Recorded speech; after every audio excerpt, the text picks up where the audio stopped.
Coach Ward's changing duties. When exactly did that come? When did you make that decision?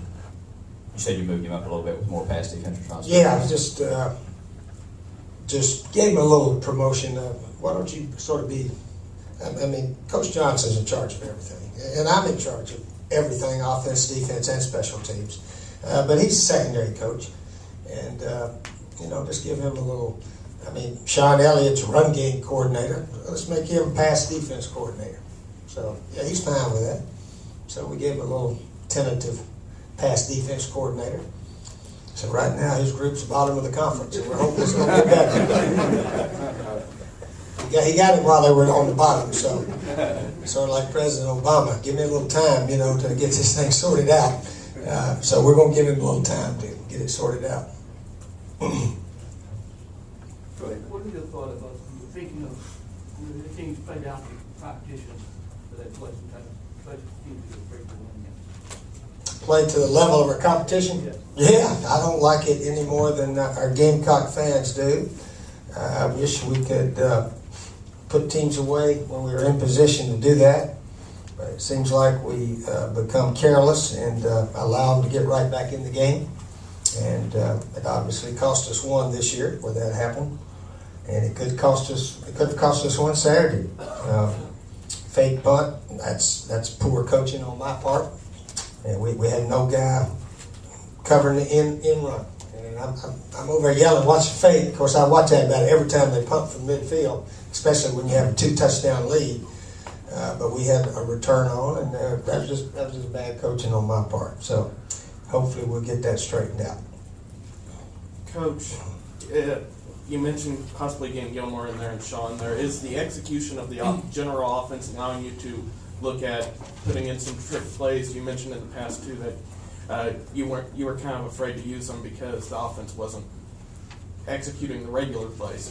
Well, what happens, as anyone knows, if you're trying to throw the ball and you're getting sacked and you're going backwards, then you don't try to throw much anymore. So that's just common sense. So hopefully we can get our passes off when we try a pass occasionally, and protect and get it off and try to execute it. We did a few last week, but overall not very well. But again, the Lions played pretty well. I think they played much better than the last couple of years. So we've just got to go coach better, try to get our guys to play better. Simple as that. If you look at the numbers from the Georgia, Alabama, and Tennessee games, I think your run-to-pass ratio was up 2-to-1 in all three of those games. Is this sort of a similar type game where you do the same type of thing, or do you look more than 50-50? Oh, who knows? Who knows, Scott? We may come out firing every down like we used to, huh? And hope we don't go backwards. No, we'll shoot for 50-50, but obviously giving the ball to Marcus in the eye and the gun and all that is what we do best right now. Coach, with Florida looming and what it means to your team, how difficult is your job to get your team to focus on this?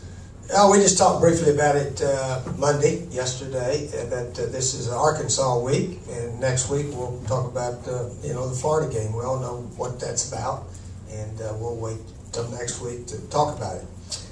Arkansas is a team that I think in the 5 years I've been here, we're 2-3 against them. So we're going to hopefully even it up. We're going to try to beat Arkansas.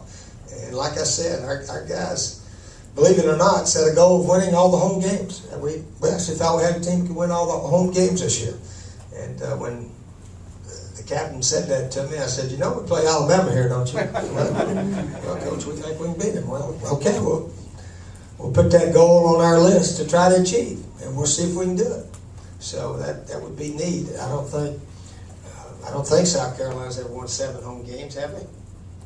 Any of you historians here? Todd, you're here. 87 we went undefeated, not 7. Six probably back then, yeah. So it would be needed if that were to happen. That's one of our goals. So this week has got tremendous importance, tremendous. Should even win 8-9 games in the season. is a miraculous year, as you guys know. So we got a lot to play for every week. What would you tell Gamecock fans that look at this game and go, "Oh, win or loss doesn't necessarily matter as long as we beat Florida a week later"? I don't. You tell them whatever you want to. I'm worried about coaching against Arkansas.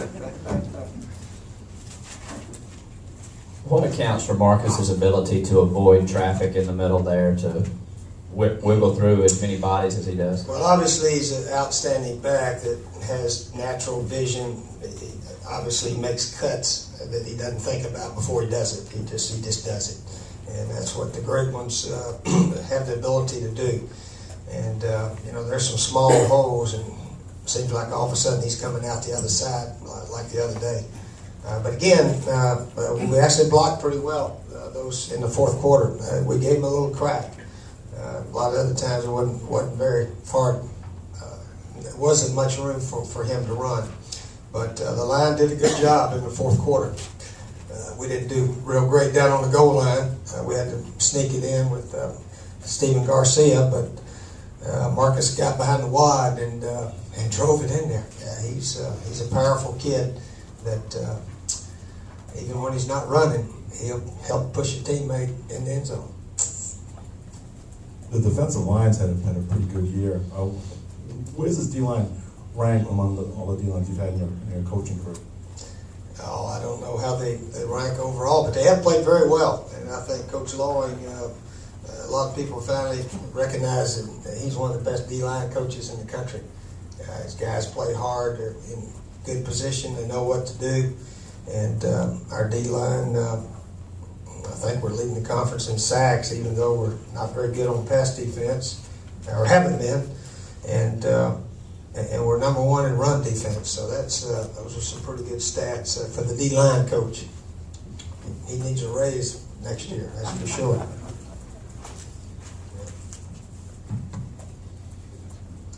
Okay.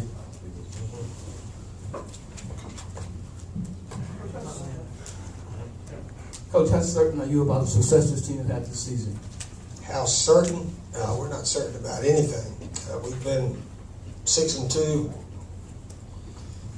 What, three of the 6 years I've been here? Is that right, Bob? You're not up to date on that, but I think we have. 2 or 3. About 3, yeah. And what's always interesting is that after 8 games, everybody in the country almost halfway assumes, well, this is the kind of year they've had, and it's really only 2/3 over with. So the final third really determines what kind of year you've had. But we've talked about trying to finish strong, and we've talked about playing the second half better, which we have, and hopefully that'll continue, because the second half of the ball games are going to determine the winner probably the next 4 weeks. Okay? All right. See y'all Saturday night, 7 o'clock. 7:05.